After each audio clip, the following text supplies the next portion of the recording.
Extrañados estudiantes del segundo grado de secundaria de la gran institución educativa privada Ingenieros Uni, a todos ustedes muy buenos días. Otra vez ingresamos al área de Historia Universal y ella, a ustedes y a mi persona, nos da la bienvenida.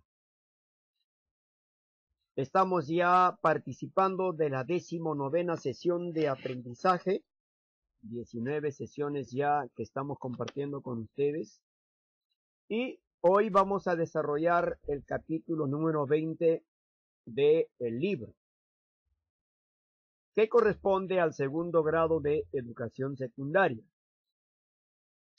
Estamos con el libro ubicados en las páginas desde el 89 al 92. El tema de hoy, muchachos, es el humanismo. Bien, para poder entender este tema, poco a poco voy a ir disgregando, explicando los conceptos que me van a aclarar todas las dudas sobre lo que corresponde al humanismo. Con mucha estima, este trabajo está elaborado por mi persona, el profesor David Guamán Manrique. Ahora, mis queridos estudiantes, ingresamos entonces al humanismo. Vamos a observar el concepto. ¿Qué cosa es el humanismo? ¿Ya? Significa valorar al ser humano y la condición humana. En este sentido está relacionado con la generosidad, la compasión y la preocupación por la valoración de los atributos y las relaciones humanas.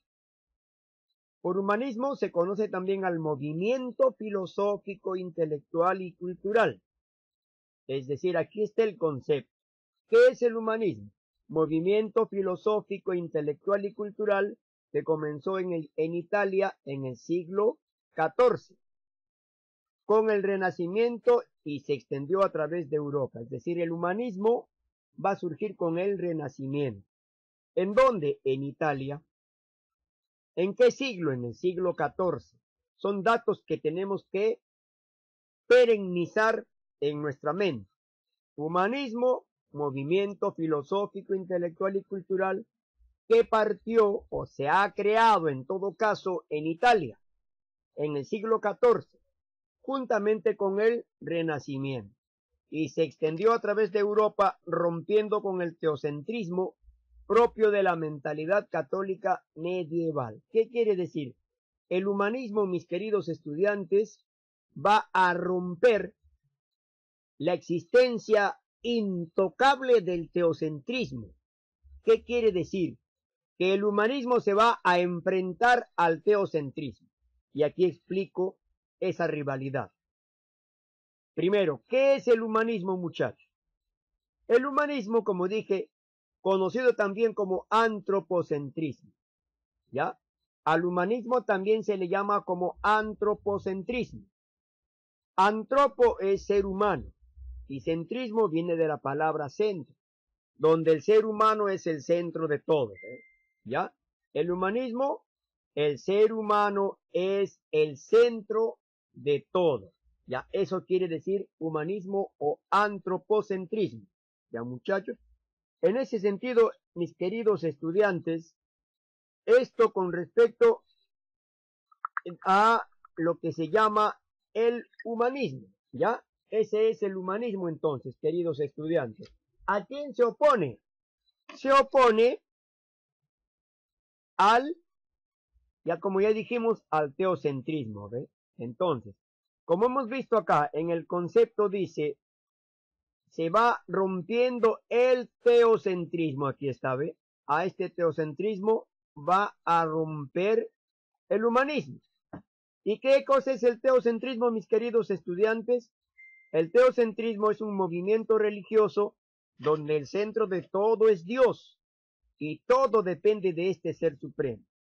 Es decir, la humanidad va a girar en torno a Dios y está esperando a que todo lo haga Dios y siempre está asegurando que todo lo hizo Dios y que todo lo que existe en el planeta Tierra es obra de Dios, incluyendo a los seres humanos. En cambio, el teocentrismo en cambio, el humanismo o el antropocentrismo piensa diferente.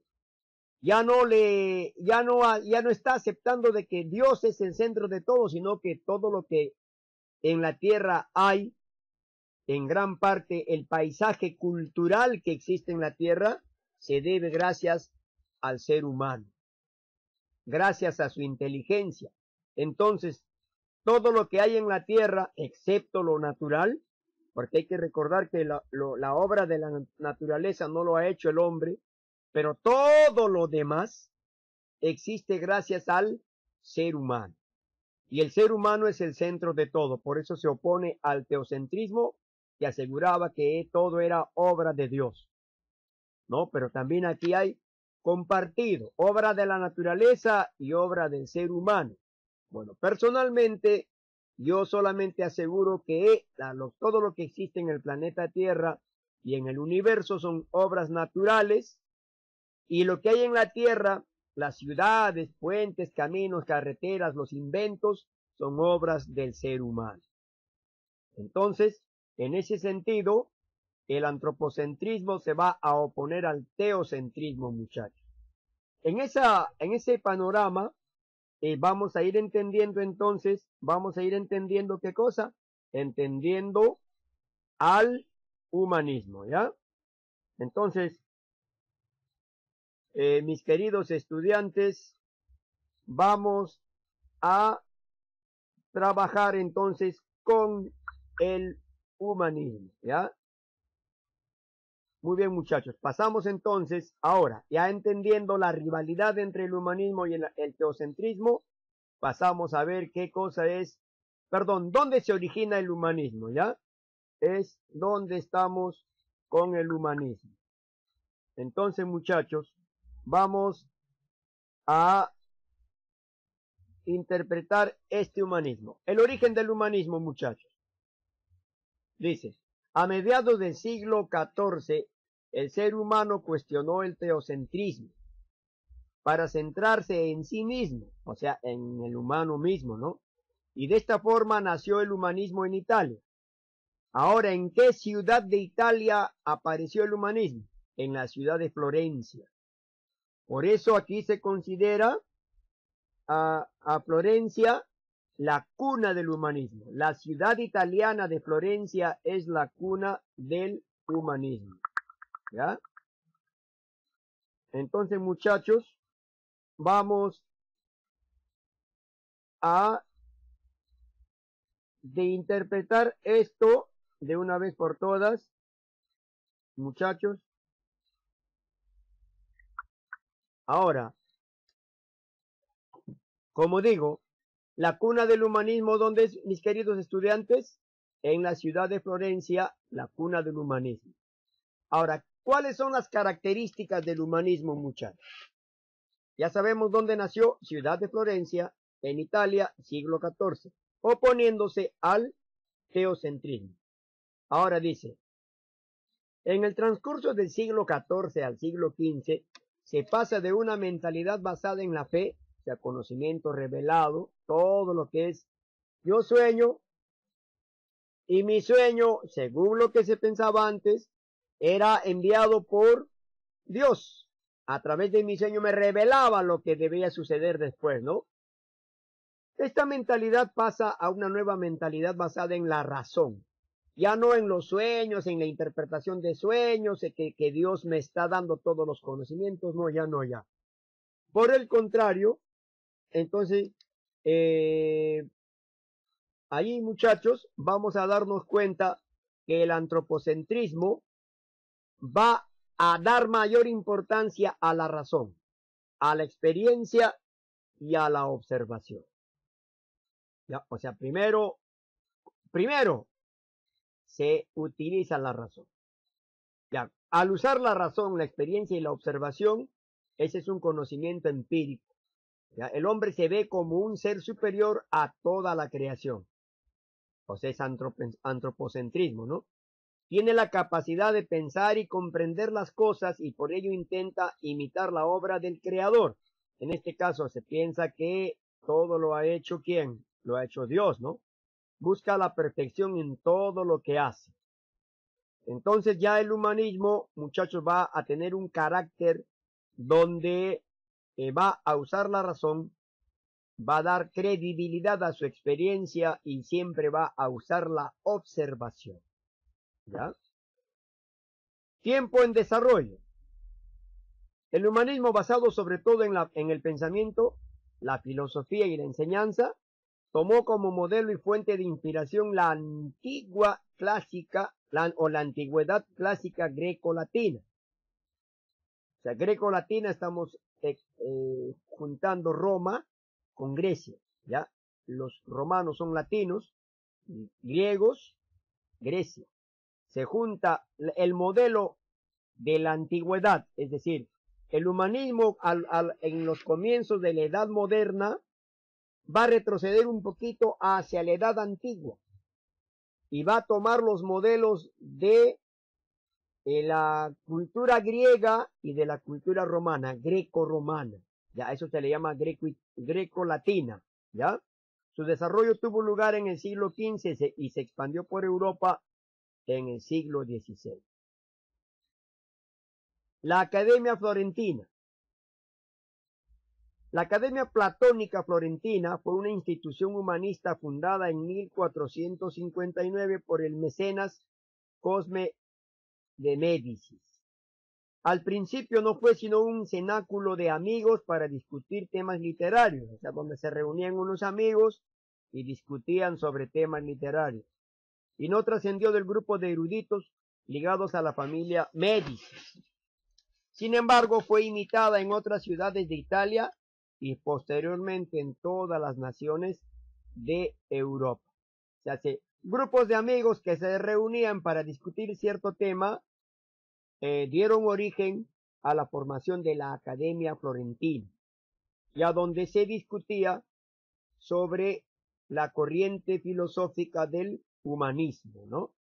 En ese sentido, la cuna del humanismo está en Italia, en la ciudad de Florencia, en el siglo XIV, y se ha logrado establecer en la Academia Florentina.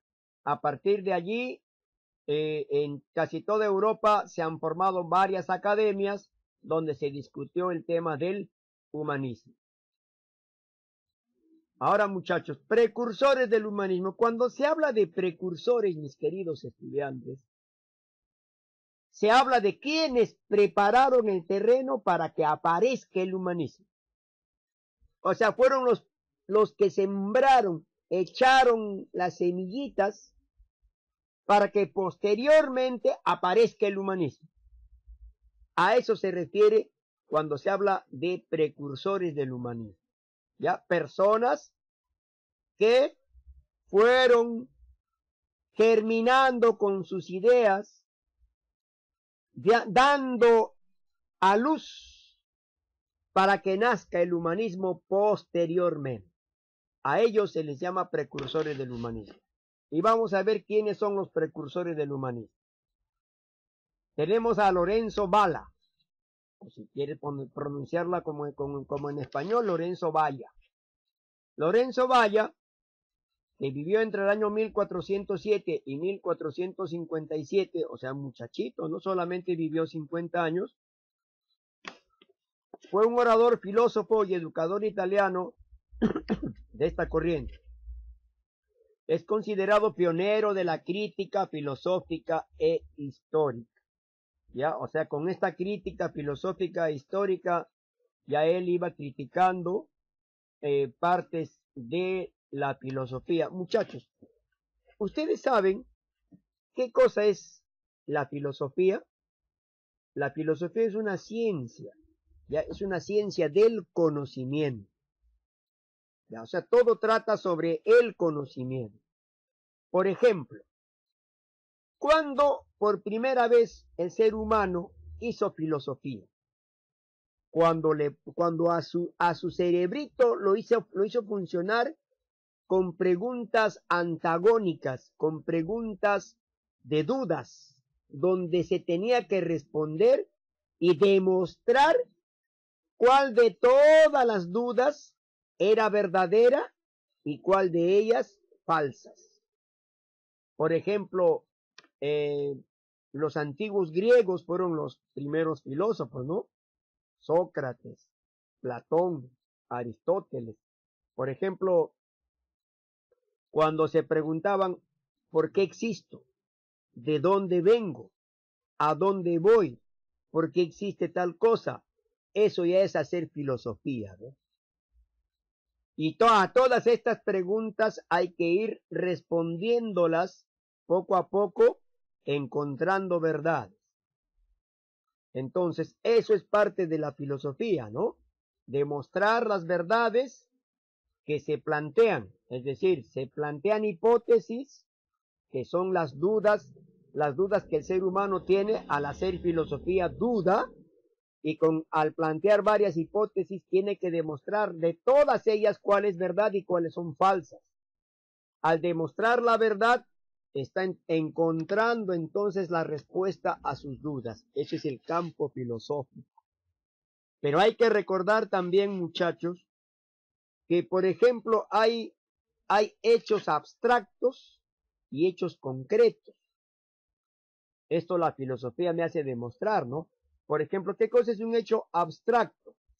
Un hecho abstracto es cuando una verdad para cierto tiempo es una verdad constante, pero va a llegar un determinado momento en que esta verdad, muchachos, alguna vez va a decir a alguien, no, esa verdad que ha durado mucho tiempo, a partir de hoy para adelante es una falsedad.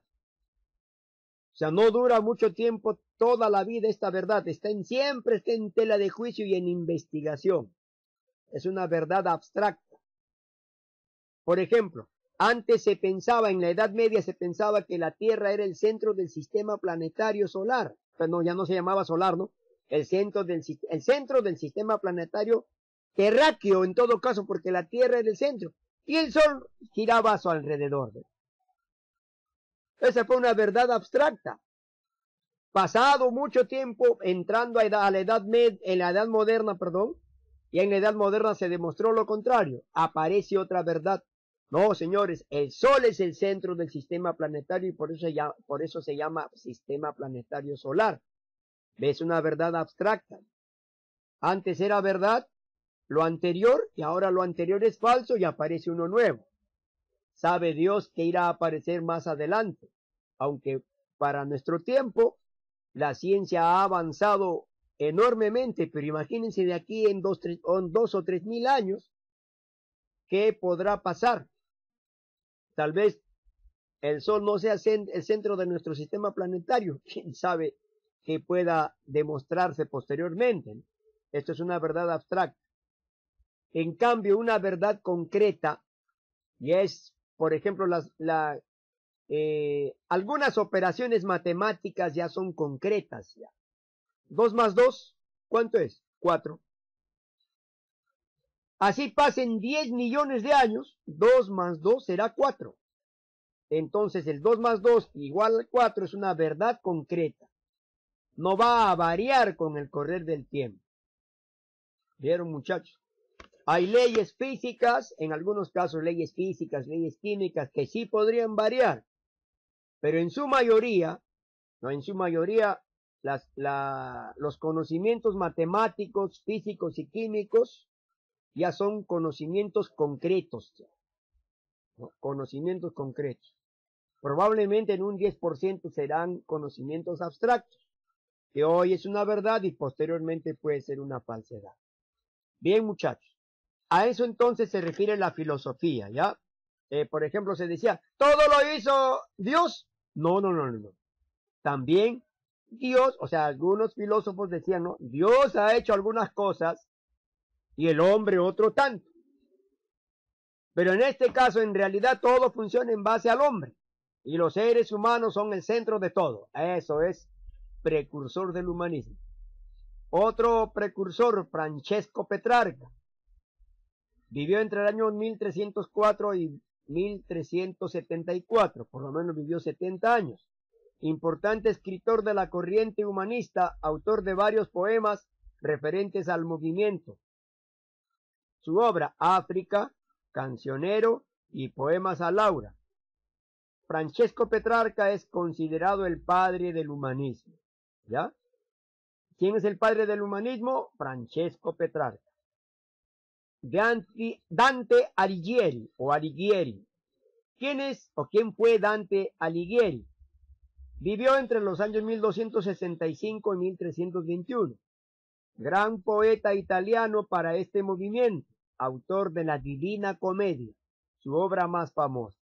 ¿Quién escribió la Divina Comedia? Dante Alighieri. Giovanni Boccaccio. ¿Quién es Giovanni Boccaccio? Vivió entre los años 1313 y 1375. Escritor italiano considerado el padre de la literatura italiana. Su obra más conocida se llama Decamerón, ¿ya? La obra más conocida de Giovanni Boccaccio, Decamerón. La Divina Comedia de Dante Alighieri. Las obras África, Cancionero y Poemas a Laura de Francesco Petrarca, el padre del humanismo. Un gran orador, filósofo y educador italiano, Lorenzo Valla. Ahora, muchachos, tenemos a representantes del humanismo. Es decir, los precursores ya hicieron que aparezca el humanismo. Al aparecer el humanismo, ¿quiénes son sus representantes ahora?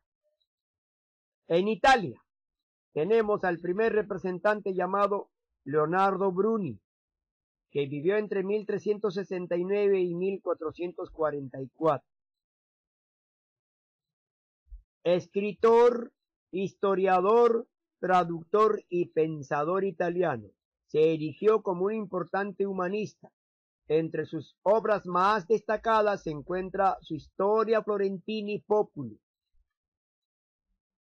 o la historia popular de Florentina, o de Florencia, no la ciudad de Florencia, en la cual plasma en 12 volúmenes una visión de la historia de Florencia, que destaca por su temprano y acertado método historiográfico. Un gran traductor, quien se encargó de trasladar al latín las principales obras de Platón y Aristóteles. ¿Se acuerdan que hemos dicho que el humanismo retrocede a las épocas antiguas de la greco-latina o greco-romana? Entonces aquí, muchachos, las obras de Platón y Aristóteles van a volverse a traer en plena edad moderna para poderlos tomar como ejemplo, revisarlos y mejorarlos. Pero ya había una pauta de la gran filosofía de Platón y de Aristóteles, en este caso por los representantes del humanismo que lo rescataron, ¿no? Rescatan estos conocimientos de la antigua Grecia greco-romana y lo traen a la edad moderna. Eso también se llama renacimiento. O sea, traer ideas platónicas y aristotélicas de la edad antigua y algunas románicas a la edad moderna, eso es renacimiento, ¿no? Por eso se llama renacimiento. O sea, vuelve a nacer los conocimientos antiguos en plena edad moderna, vuelven a nacer, ¿no? Renacimiento. A eso se refiere el renacimiento, ¿ya? Marsilio Ficino, que vivió entre el año 1433 y 1499. Otro de los grandes representantes del humanismo occidental, sacerdote católico, quien se entregó al estudio de diversas áreas del conocimiento como la filosofía, la medicina y también la filología. Bajo la protección de la familia Medici, este pensador renacentista fue uno de los principales promotores de la Academia Florentina Platónica, es decir, ahí se funda en Florencia una academia que va a dedicarse a rescatar todos los conocimientos de Platón y luego a mejorarlas indudablemente en base a los conocimientos de Platón, a sacar nuevos conocimientos guiados por estas ideas platónicas, ¿no? Así como el padre de la corriente neoplatónica del Renacimiento, que es considerado, ¿qué cosa? El padre de la corriente, o sea, neoplatónica del Renacimiento, es decir, los platónicos nuevos o los platones nuevos, los seguidores de Platón, pero nuevas ideas de Platón se plantean en esta academia con Marsilio Ficino. ¿Ya? Muy bien, entonces pasamos a otros representantes, muchachos, del humanismo. En Italia, seguimos en Italia. Juan Pico della Mirandola, o Juan Pico de la Mirandola, que vivió entre los años 1463 y 1494, ya siglo XV. Ya, si vemos acá, muchachos, Marsilio Ficino también vivió en el siglo XV. Acá, Leonardo Bruni vivió en parte del siglo XIV y en parte del siglo XV, entre el siglo XIV y siglo XV. En cambio, Marsilio Ficino, siglo XV. Igual, Juan Pico de la Mirandola, siglo XV. O sea, la segunda mitad del siglo XV, exactamente de 1463 a 1494. Hay que recordar que el siglo XV termina en el año 1499. Cuando ingresa 1500 ya entra al siglo XVI. ¿Ya? Juan Pico de la Mirandola, muchachos, sintió gran pasión por las lenguas desde muy joven, aprendiendo varias de ellas. Aprendió, miren, Juan Pico de la Mirandola, árabe, hebreo, griego, entre otras, que le permitieran a la larga leer algunos de los principales textos filosóficos y religiosos en su idioma original, es decir, leyó en árabe, leyó en hebreo, leyó en griego, leyó en latín, ¿no? Y indudablemente que también, o sea, también leyó en su propio idioma, ¿no? Los romanos hablan en latín, tal como fueron escritos por sus autores. En 1486, este hombre de letras y filosofía publicó por primera vez su obra Las 900 tesis.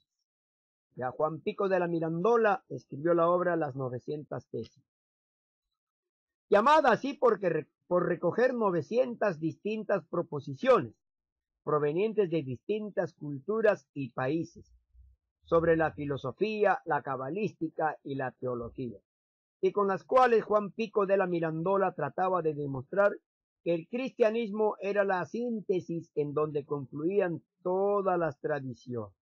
¿Ya? O sea, gracias al cristianismo, muchachos, según Pico de la Mirandola, las culturas han confluido en una sola. Por no decir que gracias al cristianismo las culturas se han interculturalizado, se han cambiado o intercambiado culturas, ¿no? Aculturaciones, interculturaciones se han dado gracias al cristianismo. Él es Juan Pico de la Mirandola. Y ahora tenemos a Baltasar Castiglioni, otro humanista italiano, que vivió entre los años 1478 y 1529. Se dice de él que fue un noble cortesano, diplomático y escritor italiano, conde de Novelata, autor del célebre tratado Il Cortegiano en 1528, traducido al castellano en 1534 como El Cortesano por Juan Boscán. Entonces, la obra de El Cortesano o Il Cortegiano, Il Cortegiano es Baltasar Castiglioni. Muy bien, muchachos, aquí está Baltasar Castiglioni, ¿no? Él escribió la obra El Cortesano.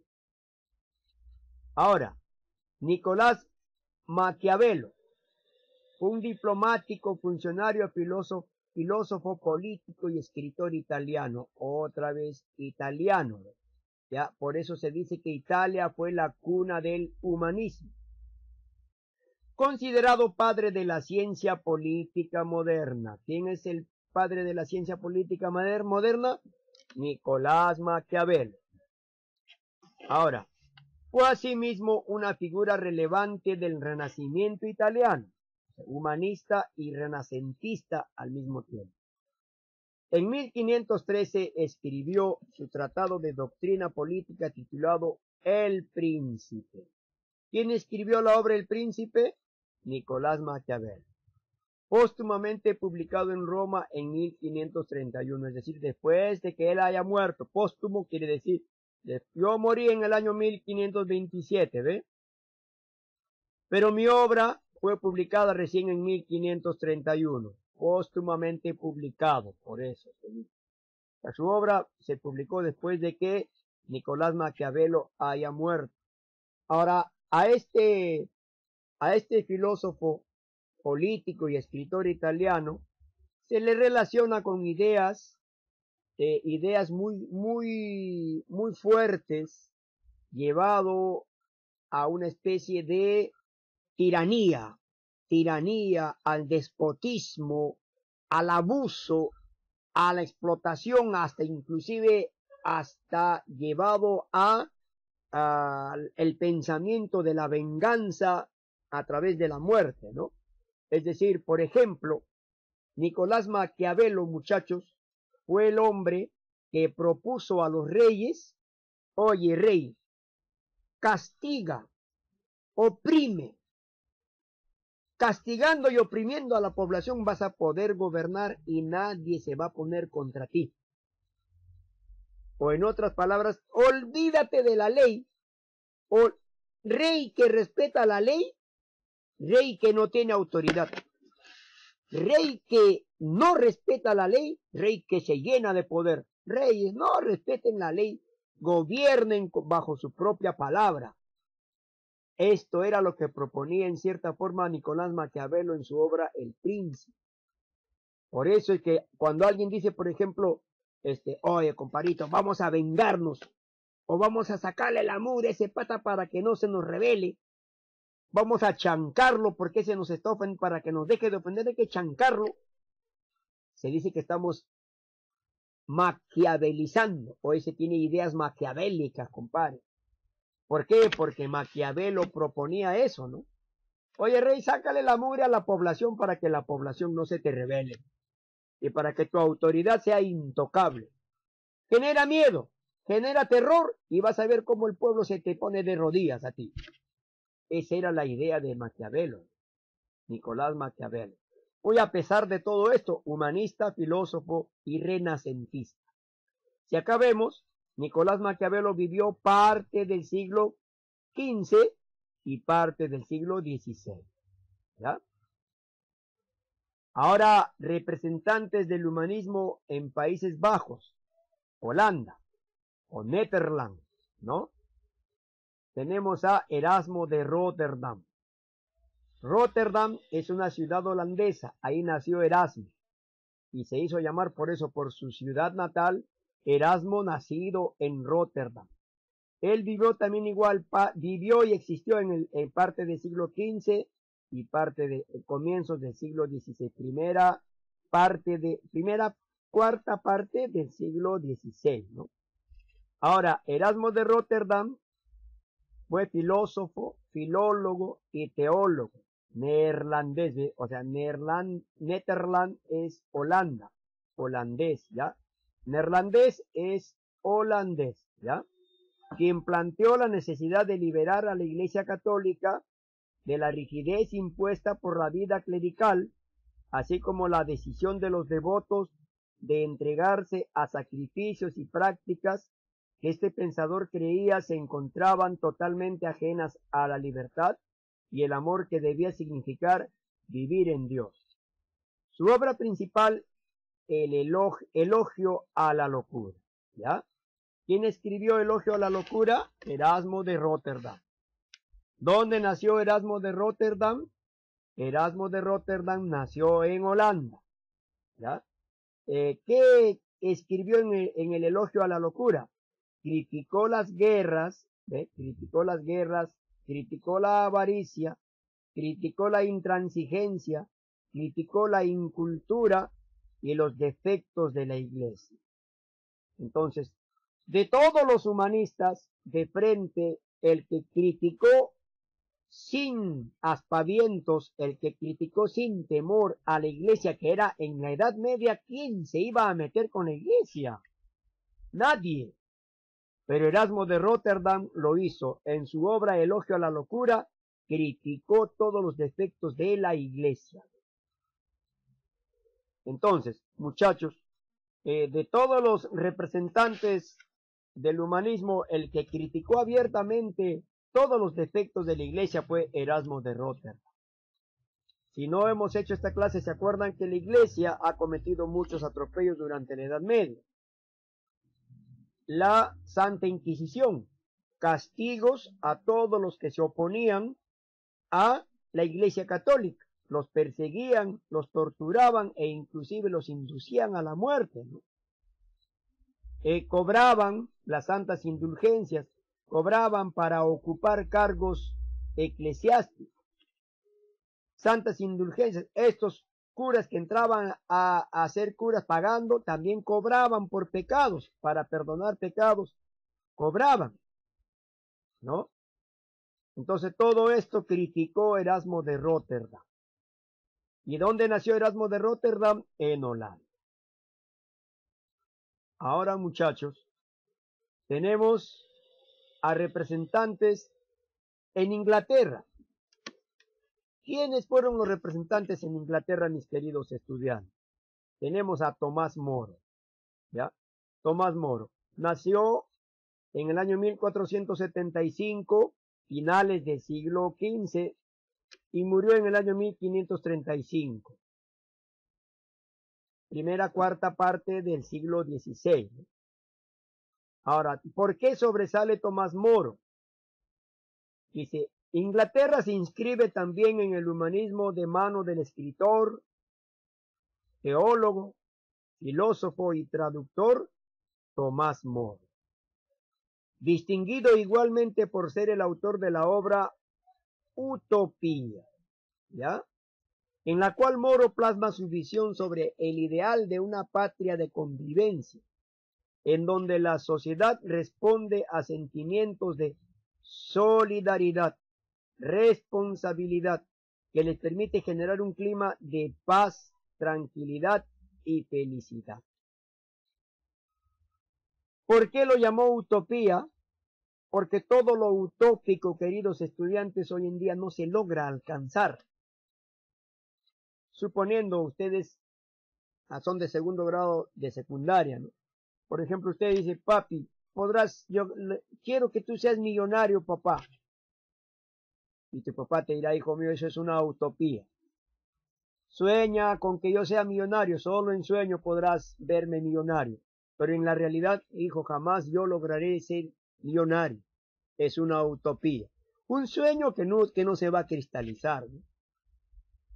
Todos los utópicos sueñan con algo inalcanzable, ¿no? Entonces, en ese sentido, por ejemplo, yo no me quejo de mi edad, soy feliz, viejito, ancianito, pero me siento muy contento de ser tal cual. Pero en una que otra situación a veces se me viene una idea utópica, ¿no? Y digo, ¿cómo quisiera tener 15 años para corregir todos mis errores y hacerlo todo perfecto? Ya estar. Es una utopía soñar con volver a tener 15 años. Entonces, por eso es que Tomás Moro, cuando decía que queremos una sociedad solidaria, que seamos solidarios. ¿Somos solidarios, muchachos? Respóndanse, ¿somos solidarios? Estamos al lado de quien nos necesita, cada vez que nos necesita estamos a su lado y le extendemos la mano alcanzándole lo que él necesita. No, profesor, pero si yo también necesito que alguien me estire la mano a mí. Ahora te pregunto, ¿alguien estira su mano para darte algo? No. Estiran su mano para quitarte, más bien, ¿cierto? Estiran su mano para pedirte. No somos solidarios. Por ejemplo, yo tengo muchos amigos por Facebook, amigos y amigas. Yo les escribo, hola amigo, ¿cómo estás? No me contestan el saludo. Ni el saludo me contestan, ya ni me quieren contestar el saludo. Porque piensan que yo les voy a pedir algo. Porque piensan que yo les estoy escribiendo para pedirles algo. Ah, pero ellos sí, O sea, yo no me tengo que resentir si ellos me dejaron en visto. Yo les saludo, hola amigo, ¿cómo estás? Hola amiga, ¿cómo estás? No me contestan. Pero cuando ellos me escriben y me dicen, hola David, ¿cómo estás? Y yo les digo, hola, te escribí el otro día. Sí, amigo, discúlpame, estaba equivocado. ¿Qué tal? ¿Cómo estás? Amigo, estoy vendiendo pachamanca, estoy vendiendo parrillada, estoy vendiendo pollada. Colabórame con 3 tarjetas. O sea, solamente me llaman para solicitar algo en servicio. Y eso no es solidaridad. Cuando yo los llamo no me contestan. ¿Somos solidarios? No. ¿A cuánto les habrá pasado lo mismo, no? Solo te llaman para pedirte cosas. Nunca te llaman para ofrecerte algo. Aunque sea ofrecerte el saludo. No importa. Que me saluden. ¿Cómo estás? ¿Cómo te encuentras, amigo? Quiero que estés bien de salud. Eso es más que el oro. No somos solidarios. ¿Hay sociedad responsable? ¿Somos responsables? Responsables hasta alcanzar lo que necesitamos. Si ya tenemos algo, la responsabilidad lo dejamos a un costado, ¿no? Muchas veces no somos responsables. Ahora, ¿viviremos? ¿Habrá sociedad que vive en paz? No, no hay sociedad que vive en paz. Profesor, yo sí vivo en paz. Mentira. Tú no vives en paz. Yo no vivo en paz. Mi vecino no vive en paz. Mi vecina no vive en paz. Todos estamos asustados. Cada día salimos de la calle, salimos de la casa, asustados porque nos asalten, asustados porque nos asesinen, asustados por todo. Ahora vivimos asustados por el coronavirus, tapándome la boca, ya no quiero ni salir. ¿Por qué salir? Porque me da miedo. Ya no hay paz. Eso es utopía, ¿no? Tomás Moro dice, una sociedad en paz, mentira. Una sociedad en tranquilidad, mentira. Una sociedad llena de felicidad, we plus never teach on in the life. Por eso se dice que es utopía, es utópico señalar, pensar que vamos a llegar a ser solidarios, responsables, vivir en paz, en tranquilidad y en felicidad. No, es una utopía. Otro representante en España. ¿Quiénes son los representantes en España, muchachos? ¿Sí? Tenemos aquí a Juan Luis Vives, que también vivió a finales del siglo XV, ya ve, terminando el siglo XV y todos los 40 primeros años del siglo XVI. Juan Luis Vives se destacó por haber sido el primer pensador español en plantear la opción de que el Estado prestara una asistencia organizada y sistematizada a los pobres. ¿Por qué el Estado no presta atención a los pobres? Asimismo, concibió como necesaria la lectura de los textos antiguos, sobre todo los platónicos, y también los de Aristóteles, pero en su lengua original. Para eso había que manejar el griego, saber leer y escribir el griego, para poder interpretar correctamente las obras de Platón y las obras de Aristóteles. Juan Luis Vives destaca también como uno de los más importantes reformadores de la educación europea, área en la que se valora la adaptación y modernización que hizo sobre los textos que se estudiaban en el momento. ¿Ya? Hay otro español también, muchachos. Este español es Antonio de Nebrija. Vivió entre el año 1442, parte del siglo XV, y 1522, parte del siglo XVI. Nosotros, por ejemplo, estamos viviendo, yo he vivido parte del siglo XX y estoy viviendo parte del siglo XXI. Tengo esa dicha. Ustedes van a vivir solamente parte del siglo XX. Anda, profesor, no, perdón, parte del siglo XXI. No, profesor, yo voy a vivir hasta el siglo XXII. A ver, ustedes son del segundo grado, tendrán entre 13, 14, 15 años. 15 años, estamos en el 2020, ¿cierto? ¿Cuándo se acaba? Podría ser, podríamos decir. ¿Cuándo se acaba el 2020, muchachos? Perdón, ¿cuándo se acaba el siglo XXI? El siglo XXI se va a acabar en el 2099. ¿Ya? En el 2099. O sea, de aquí al año de aquí del 2020 al 2099 faltan 79 años. Ustedes tienen 15 o 14, ¿no? 15, 79.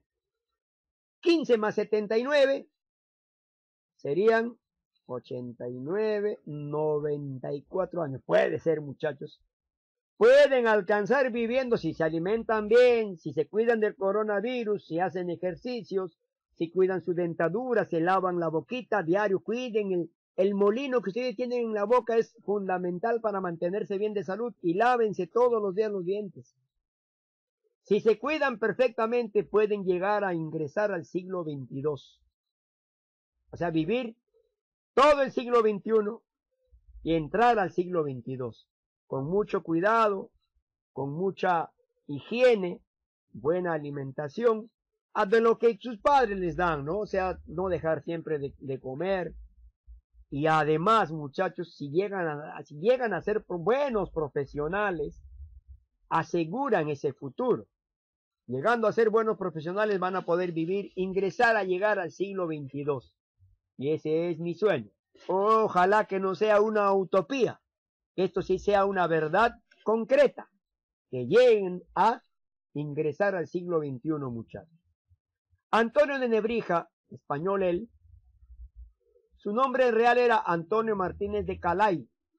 No, perdón, Antonio Martínez de Cala y Jaraba. Se destaca como uno de los más importantes humanistas europeos y sobre todo del idioma español, pues fue este autor el primero en escribir y publicar una gramática para la lengua castellana. O sea, escribió la gramática para la lengua, o sea, cómo se escribe, cómo se pronuncia, etcétera, ¿no? La cual salió a la luz en el año 1492. Y ahora, este año es muy importantísimo recordar, nunca debemos olvidarnos esto, ¿no? En el año 1492, Cristóbal Colón, un 12 de octubre, llegó a toparse con nuestro continente, que lo llamó la India, pero que años después, otro italiano, llamado Américo Vespucio, lo descubrió y dijo, no, esto es un nuevo continente, no es la India. En tanto, por Colón y por Américo Vespucio descubrieron los europeos a nuestro continente. ¿En qué año? En 1492. Ese mismo año, Antonio de Nebrija escribió una gramática para la lengua castellana, convirtiéndose en la primera gramática que tendría la lengua española. Asimismo, Antonio de Nebrija publicó un diccionario de latín-español, así como uno de español-latín. Profe, ¿no es lo mismo? No. Ya ustedes saben entender eso, ¿no? Todas las palabras se escriben en latín y su significado en español. O todas las palabras se escriben en español y su significado en latín. Eso es lo que significa. Lo cual lo hace merecedor de un gran reconocimiento histórico tanto como filólogo y como humanista. Antonio de Nebrija, muchachos, ¿ya? Ahora, él es Antonio de Nebrija. Entonces, muchachos, en Europa, los principales renacentistas tenemos en Italia, ¿no? En Italia, Leonardo Bruni, Marsilio Ficino, tenemos a Juan Pico de la Mirandola, a Baltasar Castiglioni y a Nicolás Maquiavel. En Países Bajos, a Erasmo de Rotterdam, Holanda, ¿no? En Inglaterra, a Tomás Moro, muchachos. En España, a dos representantes, ¿no? Juan Luis Vives y Antonio de Nebrija, ¿ya? Son representantes del humanismo en Europa. Ahora, mis queridos estudiantes, a realizar el siguiente trabajo de extensión.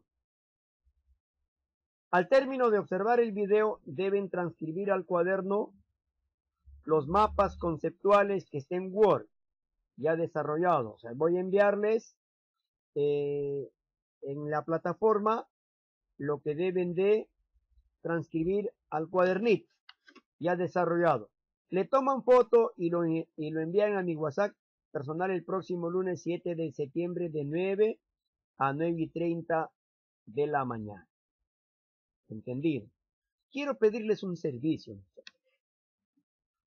Cuando ustedes primero envíen las fotografías, al final escriben Colegio Ingeniero Zuni, segundo grado, fulano de tal.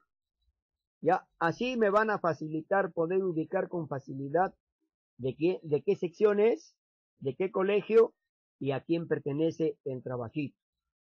Pero si ustedes no me ponen esos datos, muchachos, me es muy difícil, me lleva mucho tiempo. Ustedes saben que revisar el trabajo de ustedes a través de este medio es muy difícil. Y como también enseño yo en otros colegios, entonces hay que ver esa relación de estudiantes que se me cruza. Entonces, si me dan ustedes la facilidad de identificar rápidamente que me enviaron y sé de quién es el trabajito, muy bien, correcto. Entonces, rápido identifico y llevo al registro esta calificación que corresponde al estudiante que ha enviado el trabajito. Hoy mismo se desarrollan las prácticas del libro de las páginas 91 y 92. Antes que acaben las clases, le toman foto y lo envían al mismo WhatsApp. Hoy día mismo, ¿ya? Es decir, terminando de ver este video, muchachos, vamos a entrar un ratito al Zoom, si es que alcanza el tiempo, ingresamos al Zoom un momentito y luego ustedes se ponen a desarrollar las prácticas. Estas prácticas lo terminan y de inmediato acabado lo envían a mi WhatsApp personal. Es lo que quiero que hagan estudiantes. Siempre recordándoles que envíen ustedes sus trabajos con sus datos personales. Gracias por la atención prestada, mis queridos estudiantes. Ahora, muchachitos, vuelvo a decir, por ejemplo, un ligero repaso rapidito nomás, ¿ya? Precursores del humanismo. Hemos hablado primero del humanismo, ¿no? El humanismo se opone al teocentrismo. Origen del humanismo, Florencia, cuna del humanismo en Italia, siglo XIV. Características del humanismo, la razón, la experiencia y la observación, conocimiento empírico. Se opone al teocentrismo, ¿no? Y es el antropocentrismo es el que sobresale. Tiempos de desarrollo, siglos XV y siglos XVI, ¿ya? La Academia Florentina ha aparecido en Florencia, Italia. Precursores del humanismo, Lorenzo Valla, Francesco Petrarca, Dante Alighieri, Giovanni Boccaccio. Precursores. Representantes, Leonardo Bruni, Marsilio Ficino, Juan Pico de la Mirandola, Baltasar Castiglioni, Nicolás Maquiavelo, italiano. Holandés, Erasmo de Rotterdam. En Inglaterra, inglés, Tomás Moro. En España, Juan Luis Vives y Antonio de Nebrija. Es el contenido de hoy, mis queridos estudiantes. Ya, ahora seguro en la próxima clase veremos el renacimiento. ¿En qué consiste el renacimiento? Lo veremos en la siguiente clase. Mis queridos estudiantes, cuídense mucho, un abrazo fraterno y será hasta la próxima clase.